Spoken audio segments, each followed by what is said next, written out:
Hey, what's up? It's Josh from Breaker Stereo, and today we're going to be installing coils in the 2016 Chevy Camaro.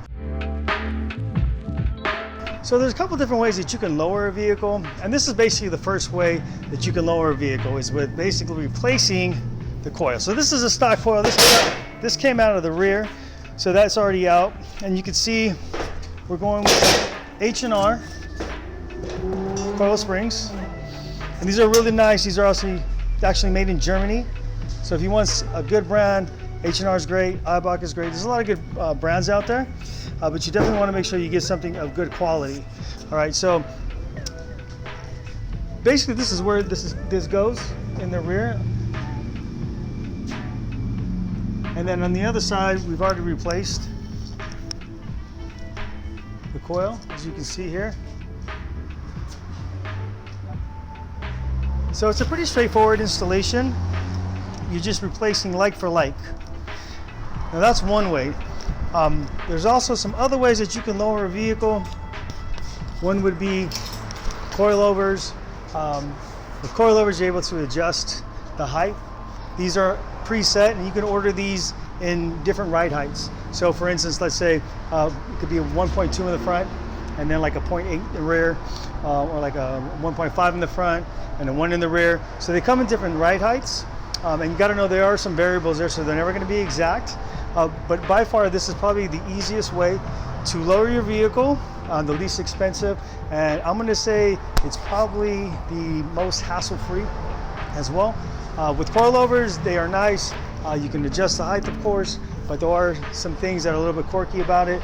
And then the next level above that would be air suspension. So with air suspension, there is a lot that can go wrong.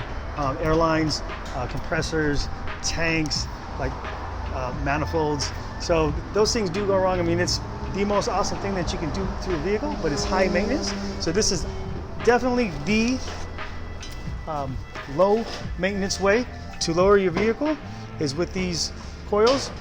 So we're going to be going over the installation of this so you guys can see how this is actually done. And then after that, we'll take a look at the vehicle, show you how it came out and everything. All right, so take off all the wheels. And then you're going to want to remove the brake line clips. And then there's a brake line bracket, and that is a 10mm bolt. And then there's some clips on that side as well, so pull those loose. And then you have the sway bar end link, and that's an H6 hex, and then also a 16. It's actually on the same side. It's a little tricky, but that's a 16 right there. Then you want to pull that sway bar end link away from it, and then remove the strut bolts. It's a 24 on one side and a 21 on the opposite, and so you have two of them. And right now, just loosen those up. You don't want to take those out completely yet. And then your outer tie rod end is an 18mm. So get that loose. You may have to get a hammer to pop that down.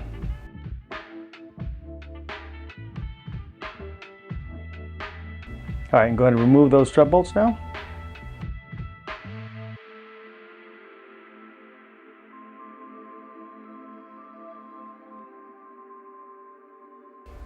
Since that's loose, we're going to go to the top and remove the strut mount, and that's a 13mm. You got 3 of those. Now remember, that is hanging there, so you want to make sure on the last one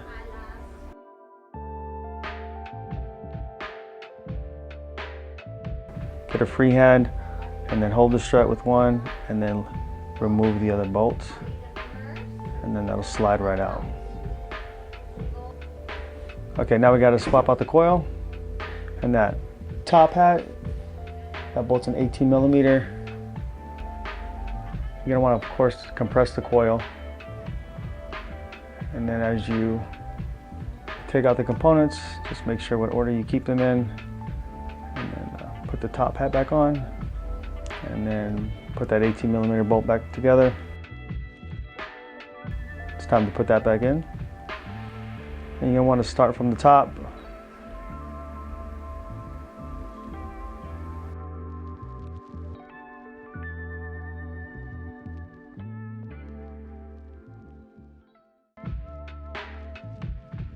And from there, the strut bolts.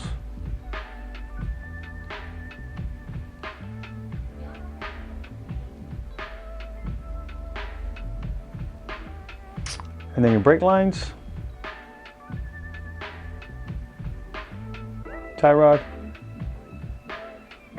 sway bar. And then make sure you torque everything down to specs. All right, onto the rear. So the first thing you want to do is remove that clip. And then you have your upper shock bolts. Those are all 16 millimeters. And then your lower shock bolt is an 18 millimeter. And then from there you want to take out your shock.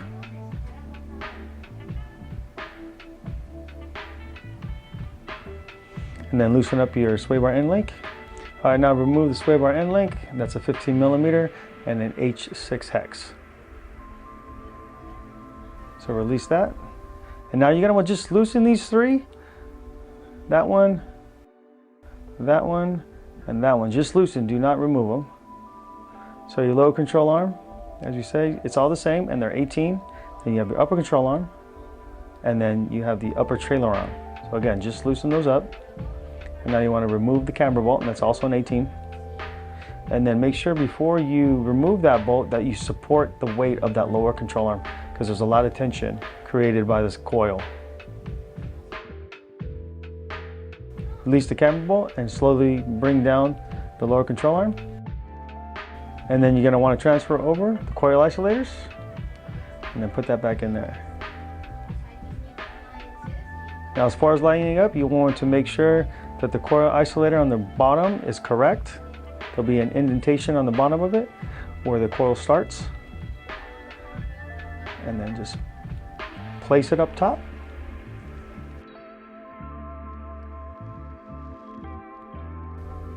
And then you want to get your jack and then jack that up so that you can get that camber bolt in there. Make sure that's in there clearly so you're not stripping that bolt.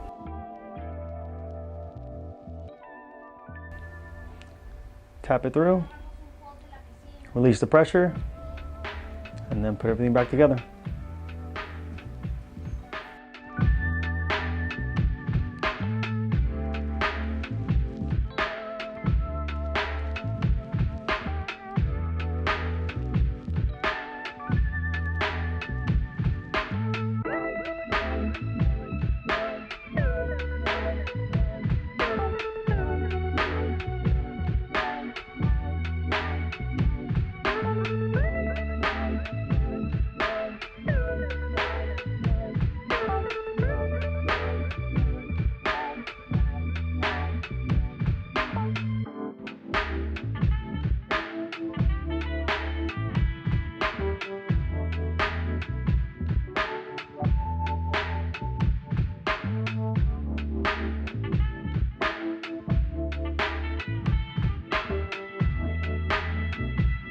All right, so this is done and complete. Go ahead and check it out. All right, so nothing too aggressive here. Just try to lessen the gap in between the tire and the tire well. All right, so if you got a car that needs to be lowered, whether it's springs, coilovers, or air suspension, we do it all here at Breaker Stereo and Performance. We are located at 465 North Oxnard Boulevard in the beautiful city of Oxnard. Make sure to like and subscribe to our YouTube channel and check us out on the web at breakerstereoandperformance.com.